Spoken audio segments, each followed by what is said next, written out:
All right, we're going to be doing active assisted range of motion, specifically with knee flexion and extension. So for the client that I'm specifically programming this for, we're getting over some ACL type things, but in general, if we want to keep, range relatively pain-free in that 0 to 3 range, that's what I would like you to do, but refer to your therapist for better instructions for that. On this floor, what I want you to think about is if you are on a carpet, you can grab like a slider or something that can kind of like move smoothly. For here in the gym, I'm just gonna imagine that I have a slider underneath my leg, or maybe at home you can use a towel or something like that if you have, tile floor, wood floor, something like that.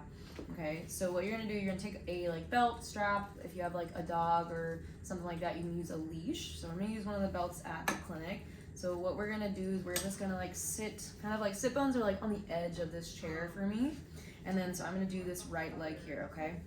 So what we're gonna do is we're going to move that guy as best we can in, right? And I want you to try and like really think about like sitting up tall and straight, not like leaning over to one side and trying to do one of these, right? I want you to stay on both of those sit bones right here on the bottoms, right?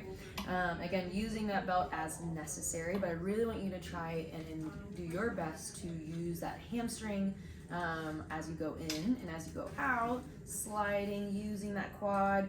Look at that knee or the patella, and I want to try and see if that knee or patella can go up towards your nose or superiorly.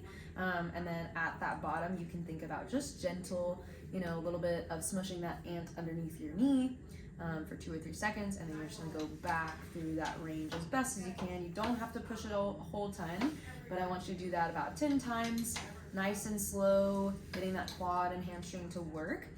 Take a rest for about a minute, and then we can go back and forth again. Again, staying in that like 0 to 3 range of that pain stoplight out of 10. Have fun.